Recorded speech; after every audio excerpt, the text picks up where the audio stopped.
one of the really unique things about how at Ingevity we get to interact with industry is we travel a lot, and we attend lots of local meetings, lots of national meetings, get to meet with lots of different agencies and customers and kind of understand the different ways that things are done around the country. While there's lots of similarities, there's often some differences. And I think in industry, it's maybe a little easier with organizations like the National Asphalt Pavement Association that can be fairly well attended and really gets a lot of cross-pollination from people from different markets. But we really recognize it's harder for agencies that, with budget constraints and out-of-state travel constraints, there just aren't as many opportunities out there for y'all to get together and talk about what's working in your markets. So that's really what we're trying to accomplish with connecting the dots here, is really just creating a forum for that. We'll work with you guys on choosing the subjects. It's our pledge. It's our promise that these aren't going to be Ingevity commercials. This isn't going to be about placing Ingevity products in front of people. We do that enough on a regular basis with you guys, so maybe this little break, it's your reward for listening to us. I guess you could think of it that way. So that's what we're trying to accomplish with it. This is our inaugural one, so again, we're phenomenally appreciative of you all willing to be part of it, but also going to be very dependent on your feedback. And so we'd love to hear from you on how we can make it better and how it can be of a better benefit and improved benefit for you, and also what you don't like about it, and moving forward, what you'd like to see as subjects. So it's one thing for us to kind of go out there and think, hey, we think this is a good subject that would be good for lots of agencies to hear about, but there's a little bit of a guess involved in that. And if we can hear from you about really what's important to you and what you want to learn from your colleagues around the country, that just really gives us a chance to get it right. So that's connecting the dots, guys. That's what we want to accomplish today, and I'm excited by it. I think it's got a lot of potential, and I hope you guys enjoy it, and I hope the results are what we hope them, what we really plan them to be. I'm going to introduce Amy Chaconis. Amy's our moderator for the sessions, and then Amy's going to kind of talk through what we're going to do, how it's going to work, and she'll also introduce we're fortunate to have with us Bob Rea, and Amy will introduce him as well. Go ahead, Amy. Awesome. Thanks, Jonathan. Good afternoon, everyone, and thanks again, like Jonathan said, for joining us. Just wanted to briefly outline how we were going to spend this afternoon. So we have Bob Rea, who's a professional engineer with the Nebraska Department of Roads, who's going to walk us through the use of warm mix asphalt with high recycled content. And when he is finished, before we enter the question and answer period, we have three quick survey questions that we would love your feedback on. That's going to take maybe 1 to 2 minutes. You're going to click, and then we'll begin the question and answer period. And so throughout Bob's talk, at any moment that you have a question, please feel free to write it down or chat it. You should be able to do that and see on kind of the left lower hand side of your screen, and we'll be seeing all those, and we will make sure to answer those questions. Or if you prefer not to write it down, you can just speak up when we actually get into the Q&A portion, and we'll be sure to have Bob answer those questions. So without any further ado, I will introduce Bob Rea and let him take it away. Okay. Thanks, Amy, and thanks, Jonathan. As she said, I'm Bob Rea with Nebraska Department of Roads, and this is actually my first presentation as a webinar. So you have an inaugural presentation, and you have a full rookie presenter. So I'll try to be as clear as I can in the presentation, and look forward to answering any questions or any discussion, or even after all this, if folks want to contact me, other DOTs would like to contact me, absolutely feel free to. The one thing I would say as I go through the slides too is, we were asked to present this, and we just kind of want to share with everybody where we're at today, and I think it's more of kind of explaining how we got to where we are today and it's been over the past 8 years that we've kind of developed where we are. Some of the slides do have some products on there by different suppliers or manufacturers, and I'm not endorsing those, nor is Nebraska DOT endorsing them, but we certainly are in partners with all the producers that we use these products, and we try to find benefits with the products, whether they're polymer modifiers or they're rejuvenators and whatnot. So with that, I will get going. Just a real quick background on Nebraska. We have 93 counties here, just a little under 2 million people. We have approximately 10,000 miles of state, which all of it, maybe a few miles are not paved, but they're all paved. Our percent split is we have 87% of our roads are asphalt and 13% are concrete. And then as a department, DOT, we run typically about 2 to 2.5 million tons we run a year for paving. And then the private or the cities and municipalities are probably right in that same order of 2 to 2.5 million tons annually. So this next slide, this is something that's brand new this past year. This goes on all of our sets of plans, and this is actually a post-consumer recycle content stamp, if you will. This is for last year, 2015's numbers. We actually, on a project, we put it specific to the project based on the tons and the types of materials. But you can see last year, and this is just in the hot mix asphalt side, we ran 2.4 million, of which we recycled 960,000. So roughly just under 40% recycle, and the big number is certainly at the bottom. We saved about 46.5 million in binder savings and aggregate savings just in 2015 alone. One of the things that we started to, I think that all of us as materials engineers or flexible pavements engineers, is always the challenges that we have to use recycled material. Sometimes we battle existing quality of the material, which we did. We had some roads we were pulling up a lot of round gravels that were stripped out and whatnot. But with those, we introduced better virgin materials and better binders and polymer modified binders to improve the material characteristics of what is existing. I think some of the folks, you know your materials in each of your states, and there's always some challenges, whether you have absorption issues. The nice part about wrap is it's pre-absorbed material, so sometimes it can lessen the magnification of absorption issues. The other area that I think that is a little bit of a challenge is that you run into dust to binder ratios, and you have to address that through the plants and the dust contents. We do drop some dust out of our mixes, but really it becomes a lot of what we do comes down to really the cost. And what I like to look at is say, did I introduce more risk to save, let's say last year, 46.5 million?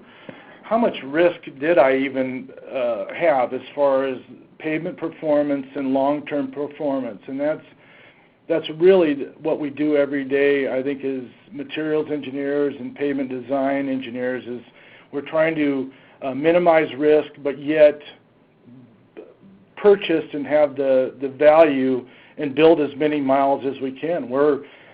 We can't build as many miles as we'd like to and resurface every year as far as the demands go, and we keep finding ways to try to stretch it and pave a little bit more with what we have.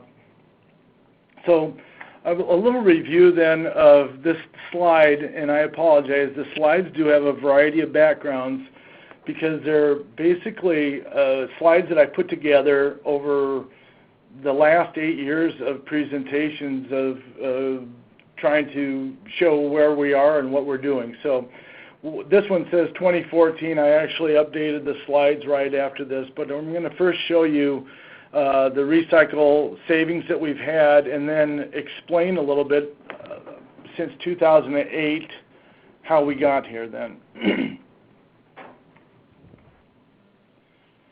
So this slide here shows in 2007 we were running on an average of our mixes about 6.9% RAP. And then you see the red line, that's actually 2008, and I don't publish that number because it was in the middle of the year of '08 that we went into the higher RAP contents and also went into the RAP incentive, and which I'm going to explain after I walk through this slide a little bit. But you can see what happened after we shared some of the savings with the industry and why that was important. Our oil is paid separately in our mix, which is a big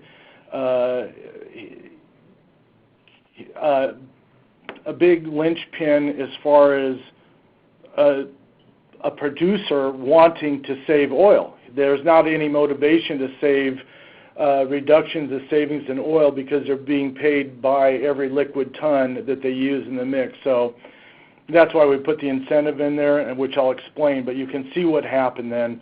Our mixes in '09 jumped from averaging 7% to 27.3 to basically where we're at now, where we've kind of plateaued in our mixes, this average of about 38 to 40% on average in our mixes. And so I'm going to explain a little bit how the incentive, if it gives you some ideas of how you can work contractually within how you've set it up with your DOT, or if your oil is paid subsidiary, there's already a lot of incentive in there.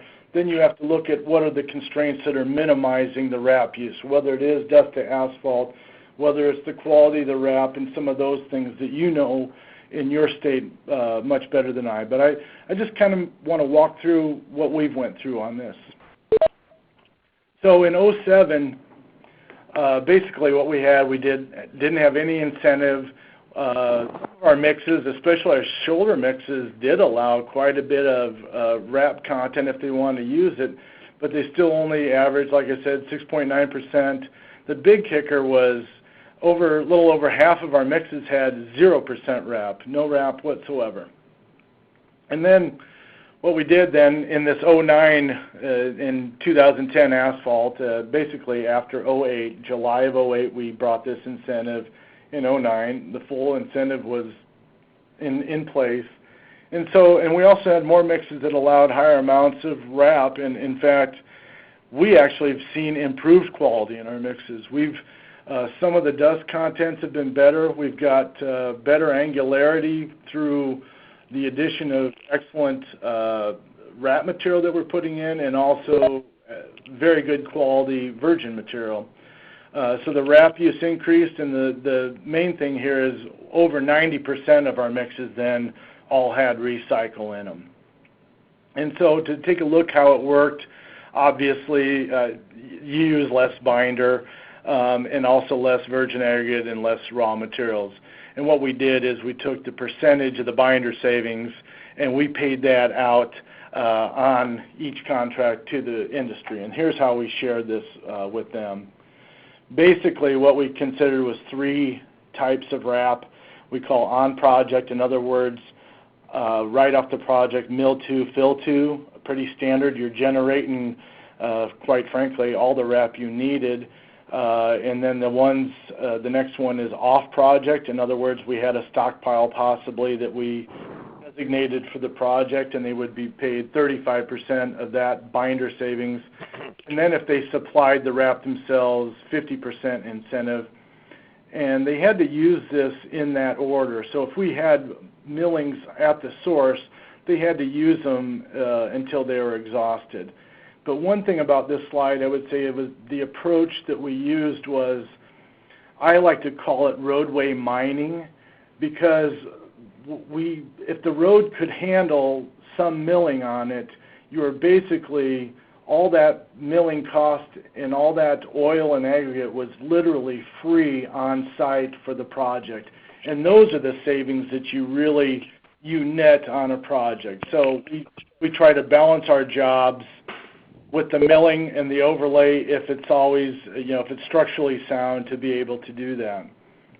So here's just a little idea. this is kind of what the split, this was from a slide I did in 11, because people thought, well, are you giving all this away? And it's really not. It's a very good balance. It works very well for us, in the industry, as you see, is optimizing the RAP use. But to give you an idea, in '07, basically, the savings that they would see, I kind of split them up here. The savings to the contractor is in red, and what we saved as the state, and in binder savings, and we can quantify it just by simply on the contract, how much less binder and how much lower our mix prices were. And in fact, when we put these in retroactively, even in a change order environment, we initially would see about 20% savings per project, every project, and that was in a change order environment in '08. And for all of you that were doing this in '08, that was at the time that we had the polymer shortage. We even had binder shortages going on. It was a big deal, and we were concerned that we weren't even going to finish contracts for that matter. So that's what was going on in '08, but boy, the savings, and we've seen it here. And I have a slide then that summarizes, this next slide here kind of summarizes what we've been seeing as Nebraska then for our net savings.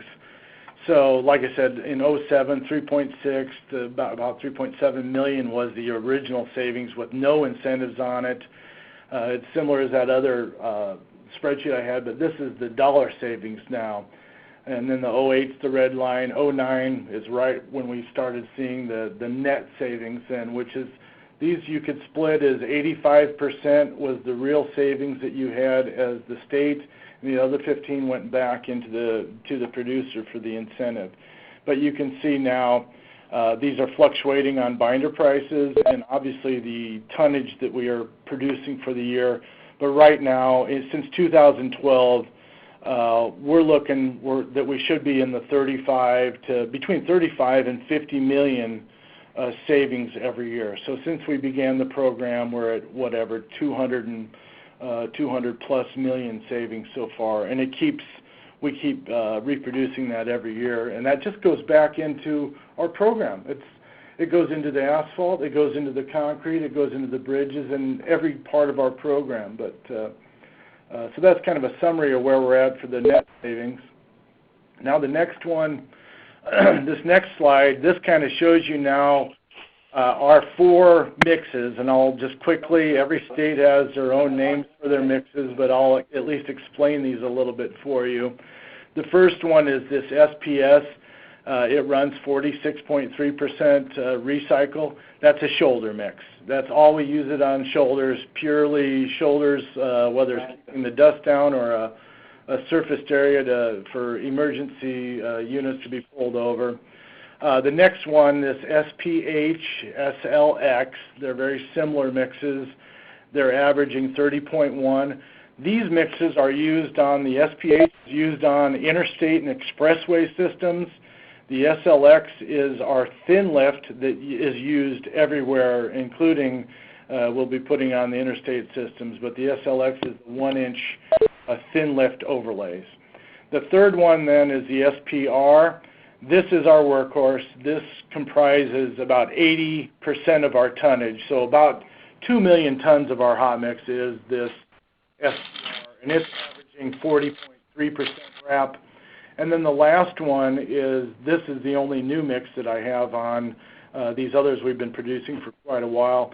This SRM we're using actually in place of a lot of our in-place recycle, or whether it's lime, ash, or foam, or any of those. This is a hot mix / warm produced material that we use in very deep mill fill projects. So if we are milling, let's say 5 inches of a roadway or even deeper, we'll place 5 back of this and then put wearing courses up on top of it. And it's running over 50% RAP, between 50 to 65% RAP. It's fairly new, so you're going to see the folks optimizing their plants to try to get this. They have a lot of limitations in the plants because of bag house and trying to superheat the virgin materials. That's currently one of our challenges to get over the 55% RAP mark right now here in Nebraska. So the next area how we went in and tackled all of the RAP material, a lot of states look into blending and extracting existing RAP material and then blending with virgin binders or even rejuvenators, which is fine as well. How we did it is we haven't went to the blending charts. Early on we did extract it and we did our own blends to grade the materials out, and what we really found for us was this next slide. We used to do, at the bottom, we used to be all minus 22 and minus 28s in Nebraska. All of our mixes were 64-22, 64-28, 70-28s, and whatnot. And what we did is we committed to going to the low temperature, softer binder grades. And the crude that we typically see coming in to do this is what a lot of folks call XX minus 34 grade binders, and then they're modified up from there. And the XX 34s, we use then 52-34 for our shoulders, 58-34 for some of our main line, and then the 64 minus 34, that is our workhorse again. That's probably 80% of our liquid then that we use in our main lines. Basically, that XX34, we always look at it, and it varies that first grade. Gotta remember to bring my glasses. Sometimes 46-34s, but we like to just say, in general, it's about a 49 minus 34. And then it takes a little bit of modification to get to the next grades. And just so you know, here in Nebraska, we do spec SBS, SBR polymer modification. We're very specific about it. We've opened it up to other modifiers in conjunction with that polymer modification, but the modifications here are by polymers is primarily our modifier here, okay? The next slide is a slide that I found that was kind of interesting when we always look at the regions in the binder grades. Amy, do you want me to answer? I just saw a couple of questions. Do you want to answer any now, or do you want me to go? That would be awesome, Bob. If you want to answer the question about the percent by weight of RAP, I think that would probably be really helpful. Okay. Bob Seifert, I'm sorry if I don't pronounce it correctly, Seifert, Bob, he wrote, did local asphalt producers try to discourage the state's efforts to increase RAP utilization? What you saw was a lot of the fear of the unknown. A lot of plant guys who were running the plants didn't think it could be done. They were concerned, and rightly so, about the amount of material in the bag, going to the bag house, and then also how hot we had to get the plants to superheat the virgin material. So I think there was a little apprehension from both, but more driven by the unknown, I would say.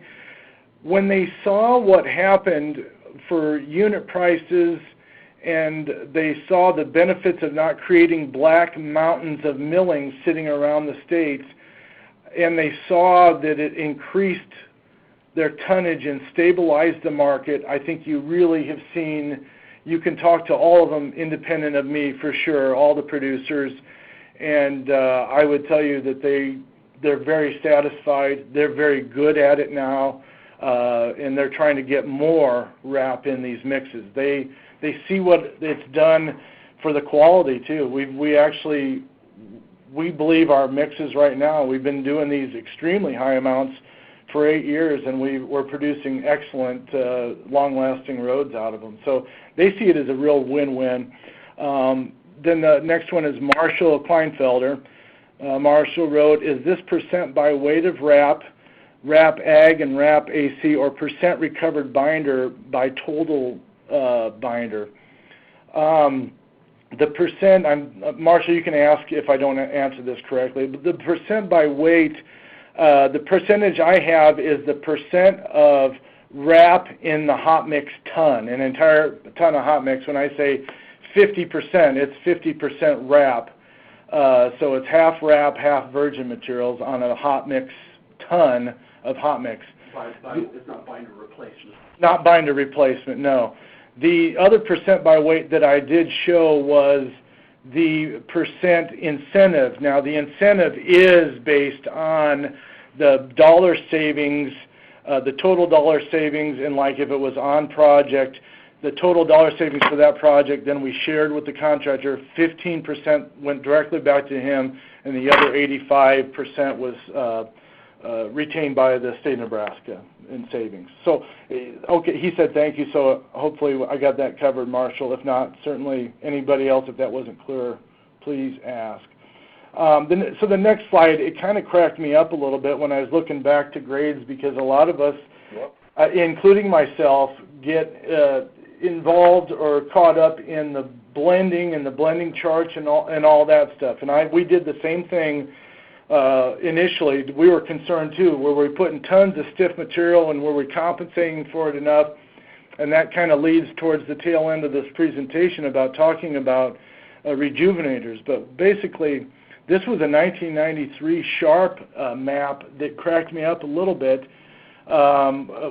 When we committed to using 58, or I'm sorry, not 58, but minus 34 grade binders, if you look at this map, and it's hard to see, I know, but in that dark area right in the middle of Nebraska, it says our binder grades were a 58 minus 34, and out up the upper left corner, the panhandle here, it said we should have been using a 64 minus 46 binder out in the panhandle. So, and my point is this, it's hard for us to get a minus 34, much less trying to get some 40 grades, and minus 46, I haven't asked anybody yet, but it would take a lot of probably fluxing and some magical stuff to soften it down that much.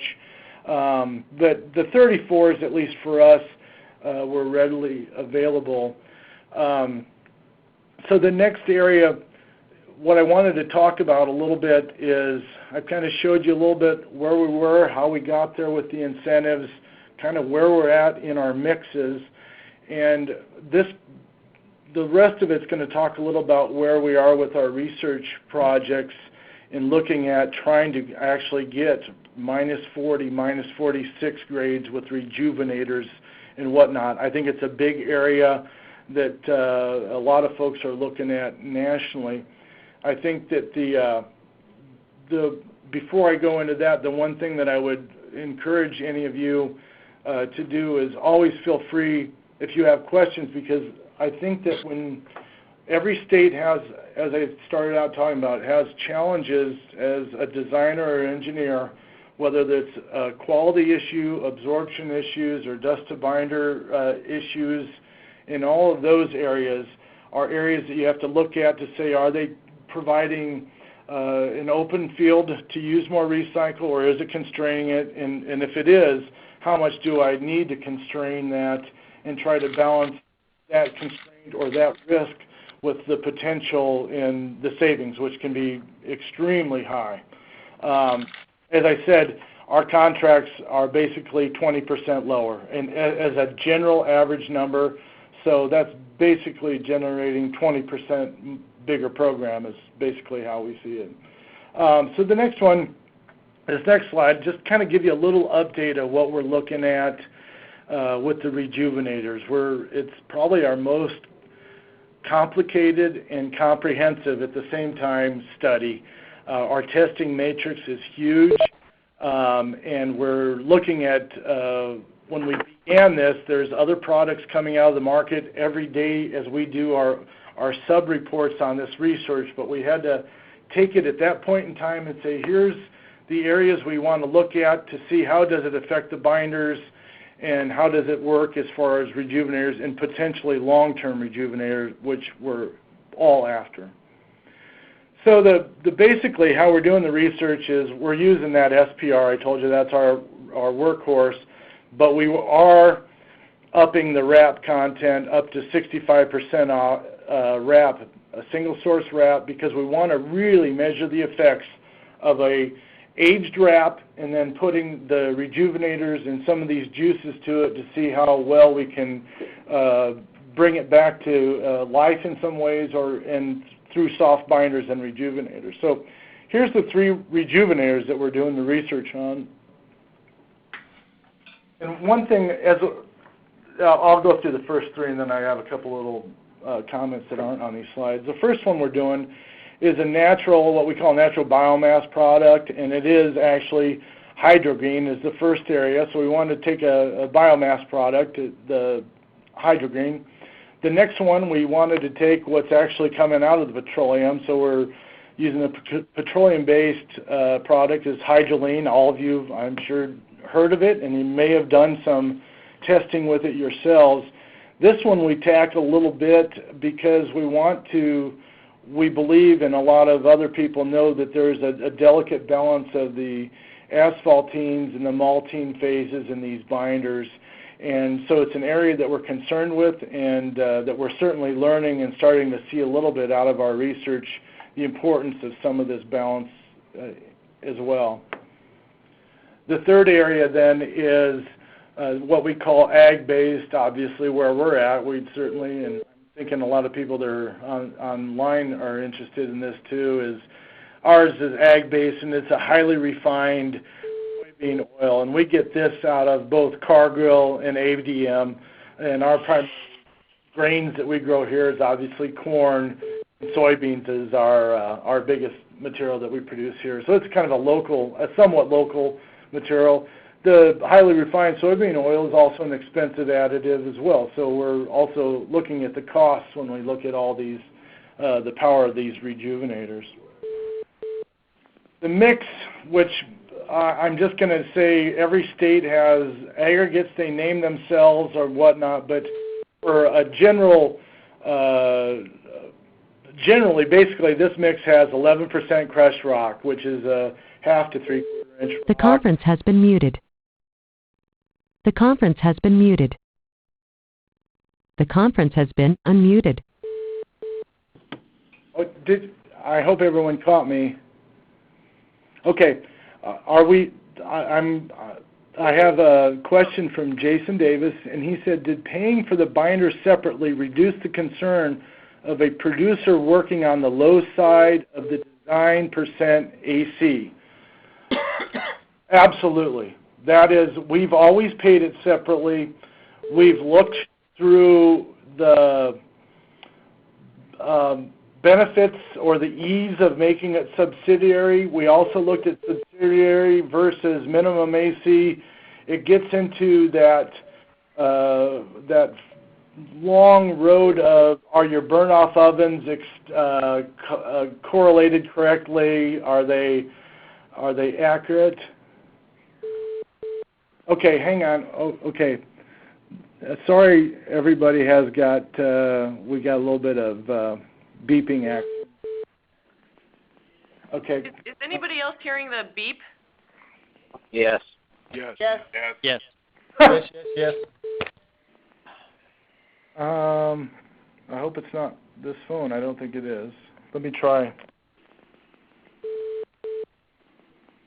No, it's not on my end.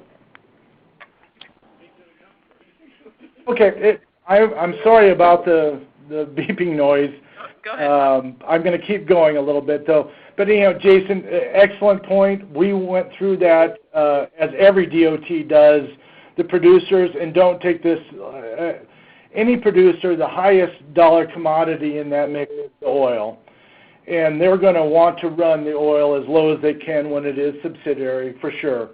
And by paying it separately, we don't have it ever as a concern, or them trying to run it down to the bottom end, because we are paying for the binders. It works well. Again, sorry about the beeper. That's a stinker. But anyhow, so the next slide, I'll finish this. It's 11% rock. It's a 17% crushed gravel, 7% natural gravel, and then we're putting 65%. That's the control of the mix. The binder's PG64, minus 34. The warm mix we have in them is an Evotherm. And then all the rejuvenators, as I said, was hydroline, the soybean, and the hydrogreen. And just to give you an idea, I won't walk through this, but you can see between the control section, we basically have about 7 blends that we're having to put together in the testing matrix. This was, as you can imagine, we're doing a lot of big hot mix batches, and to keep the uniformity grade, I just gave you an idea. This is the big testing lab at the University of Nebraska, and so we put the millings out from the single source, spread it, and on the slide number 2, they thought we were going to have a really good season that year, so they painted a simulation football field, but we're still struggling with that part of it. But anyhow, that was part of painting out a grid to get the samples. Then once we took the sub-grid splits, then we took it and actually put it through a splitter to split it down to even smaller split fractions. So we're paying a lot of attention to details in this research. It's very challenging. So the first one is the hydroline, like I talked about. It's based on about 9% of the wrap binder that's in there, and we add it to the virgin binder and then put it into the mix. The second one is the soybean, which we know some folks have done some work with soybean oil already. It shows a lot of promise. This one is basically 5% of the virgin binder, and again, it gets added neatly. It mixes very well into the binders. That goes into the virgin binder, then into the mix, virgin and the wrap. Hold on, let me try one more thing before I do it. I might have typed it in wrong. I'm going to pause for a second. I think they're trying to work on something. I'll go to the next slide and wait for just about a minute here, see if they can resolve this.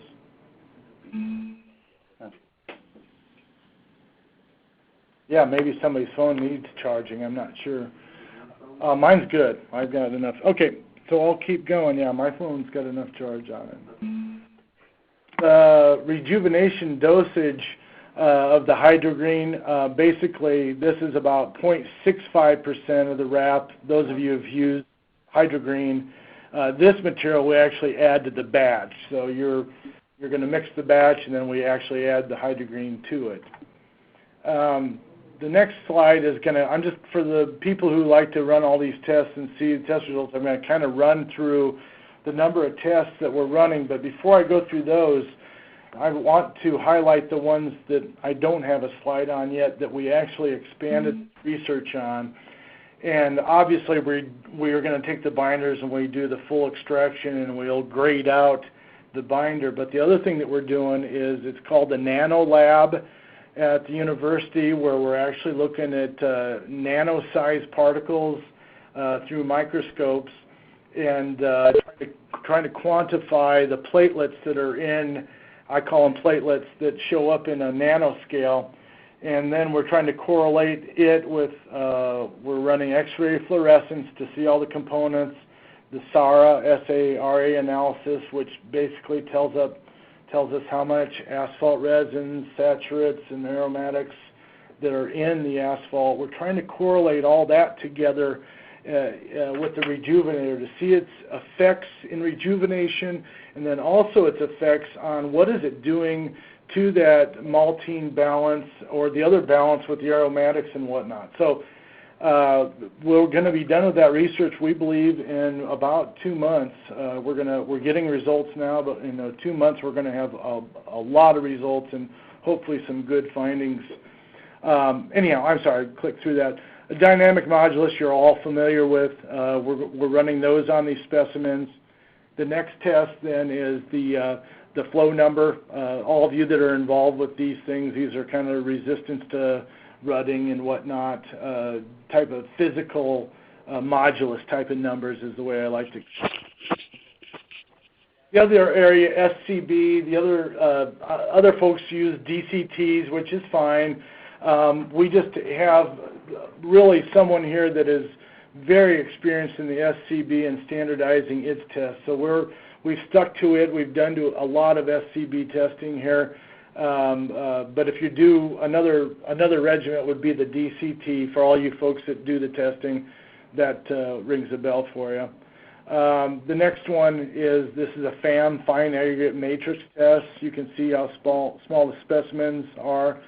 It's basically, this next slide, it shows you, basically we just take the binder in this, I believe it's -8 material that's representative of the mix, and then we look at the mastic side of the binder and the -8 material. So what we're trying to do with that is another multi-scale from large gyratory pucks, Marshall puck size, and all the way down to these kind of pencil-thin FAM specimens. And here's another photo of how we actually, for those of you not familiar with it, this is how we prep the sample and compact it, and you can see the testing nodules on the end of it then. And here's just another picture of several. They're just very small samples. But between that, we're trying to look at big-scale modulus testing all the way down into this nano size. In fact, the X-ray fluorescent side of splitting these binders apart and seeing what the heck is giving them the rejuvenation characteristics and the anti-cracking, anti-rutting characteristics. The other area we're looking at, a lot of you are familiar with, it's gained a lot of more popularity here, is the Glover row fatigue damage parameter. We'll be running the Glover row on these too, so hopefully we can correlate some new -34 data with the Glover row environment and scientists that are out there that I think would be curious to see some of the -34 grades and how they're going in this type of testing. And the last area that, you know, as I said, once we started the research a little over a year ago, it's funny or interesting how many rejuvenators are coming into the market, and then from there I went and bought a quart of oil at the store, and I didn't realize all of my synthetic oil was coming now from natural gas. So who knows, it may have, the next rejuvenators might come from the natural gas scene, I don't know, but we would simply follow the same regiment in our research. And these rejuvenators, in short, are, we believe that we've found our limit as far as the softening or getting soft binders, and so we're trying to find another avenue to be able to produce binders that have a even more rejuvenating effect for our mixes that are going to be 65% RAP plus is what we are not putting a ceiling on it right now. It's really, a lot of the ceiling is developed more by the limitation of the plant and some of our technology right now, but the industry is definitely very focused at upping this a little bit. So with that, I would thank you and for allowing me to present this. All I wanted to do is share our story with all the other states and the DOTs, and if there's something that you see that works for you, or a technique in the incentive, contractually we're always challenged of how you go about building these things, and I just wanted, to share our story. We started in 2008, and we have excellent performing pavements, and we have a program that is producing a lot of tonnage and is very solid. So, and like I said, those savings go back into all of our pavements, concrete, asphalt, and into our infrastructure and our structures. And then last but not least, a lot of people ask, when did you start doing warm mix type of materials in Nebraska? And those have came along in about in the last 5 years, I would say. We've been using warm mix, and we actually, just so you know, of our mixes, about 85 to 90% of them are all warm mix right now. Now, when I say that, I'll say it with the other stipulation too. They all have warm mix additives to help for compaction aid and workability, but when we're late in the year, they may run a warm mix with the additives. They still may run it, 285 degrees or 300, but you still have the benefits of the compaction aid. We've been down to our lowest here for warm mix, I believe we've got down to about 235 mix temperature. So, but 85% plus, it's about 90% of all of our mixes all have warm mix additives into them right now. So with that, I thank you for listening and thank you for the opportunity to at least share with you our story. So, thanks so much, Bob. Before we move on to see if there are any more questions, which I see a couple more of you guys are writing in. If you will just follow along with us for 1 second, we just take just a few seconds, and if you could just respond to this question overall, how would you rate the Connecting the DOTs?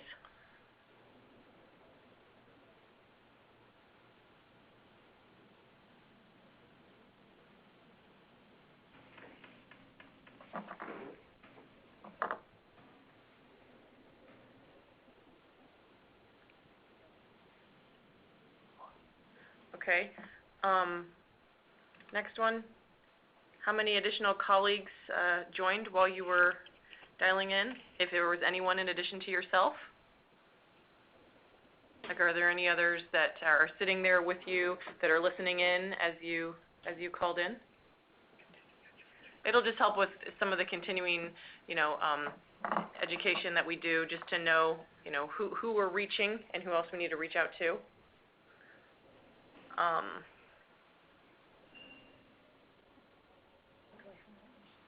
Okay. And then finally, what suggestions do you have for future topics or speakers?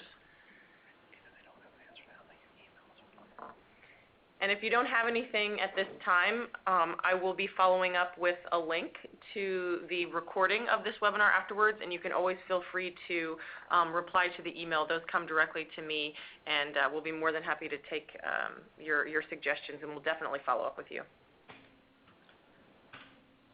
Okay. Bob, you see we have another question about RAP.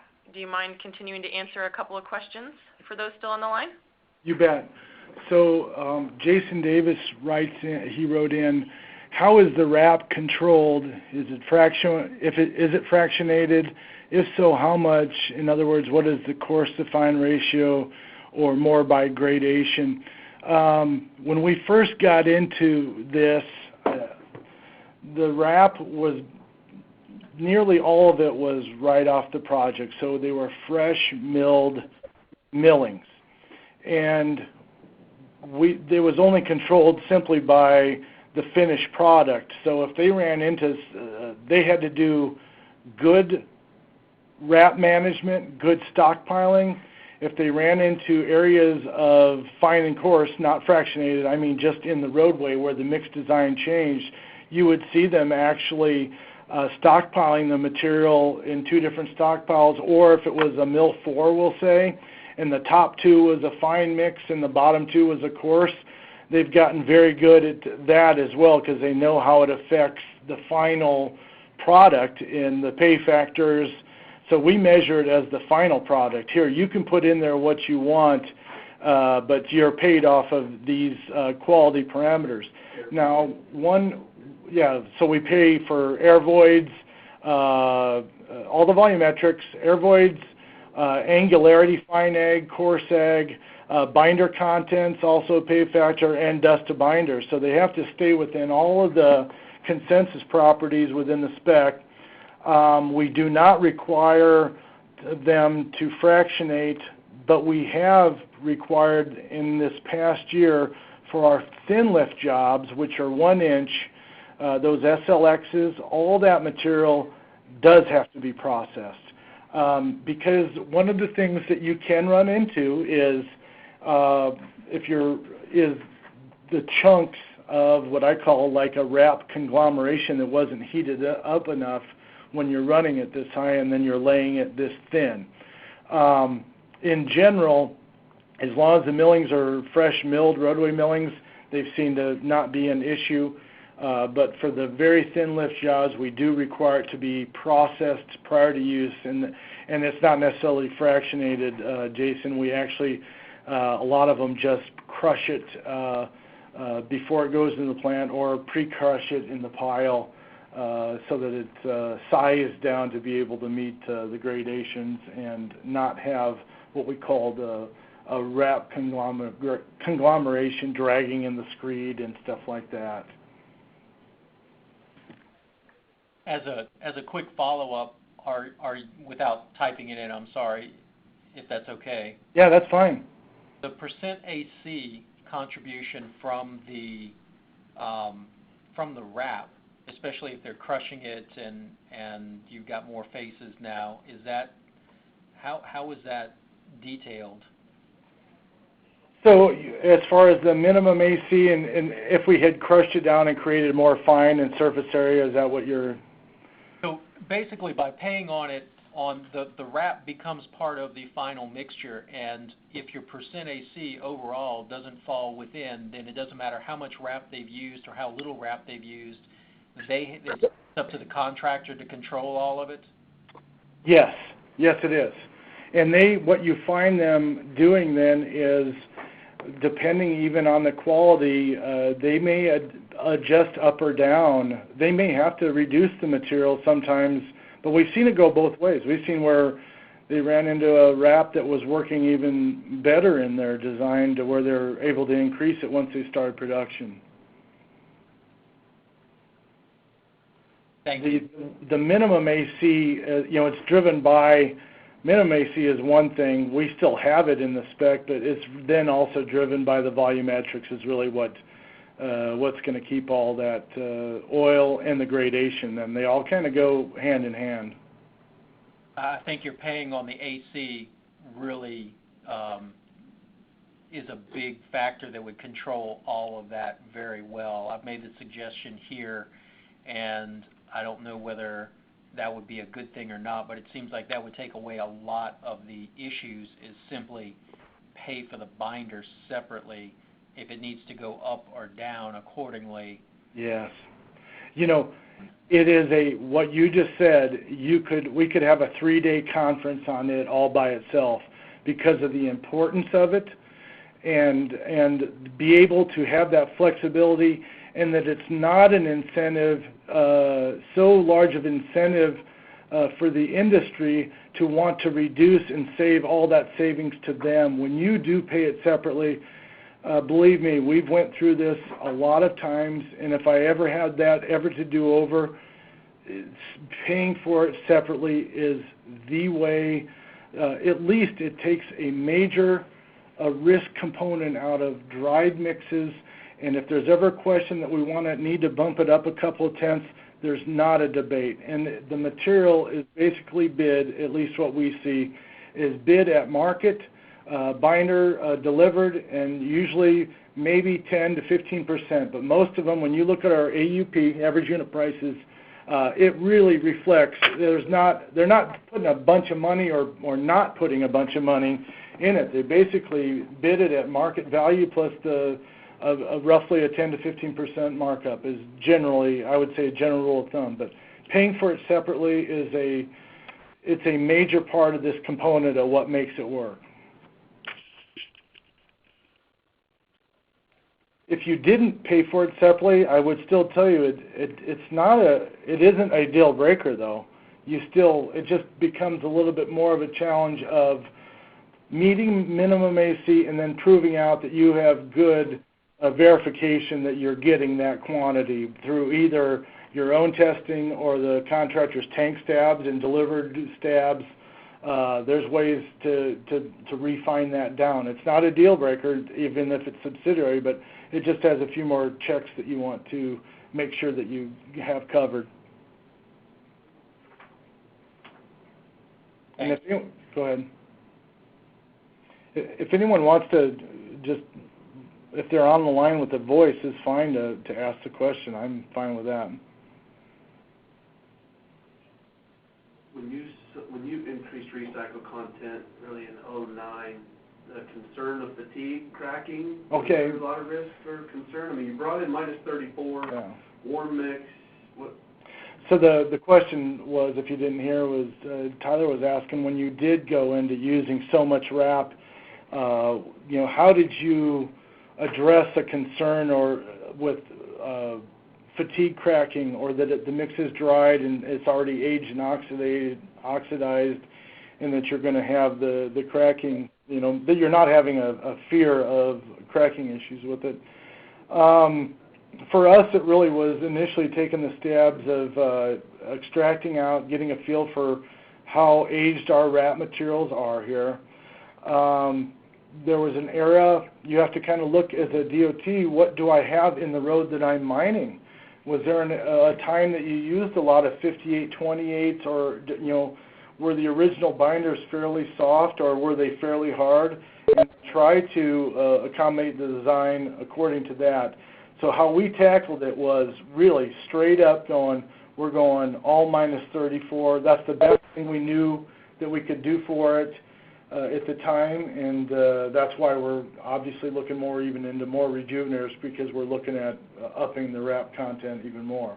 So I think you do want to test yourself to see what you have, and then the binders that you're currently using, and then possibly some binders or softening agents with those binders, how they would grade out with your existing wrap materials, and that's simply by either taking wrap piles or milling a small sample of a roadway, testing it, and then extracting it and running it that way, and it'll give you a little more confidence. I think a lot of the folks look at -22 as a final blend, -28 as a final blend in general. Our final blends end up somewhere in that range with the -34. Okay, guys, we're hitting about an hour, so we want to thank all the participants, and especially Bob for his time. Just again, to wrap up, I'm going to be following up with each of you with a link to the presentation if you want to refer back to it. We'll also provide contact information, so if you have any further questions, we're more than happy to answer any questions for you or put you in contact with the right individual. So thanks again, and have a wonderful afternoon. Okay, thank you.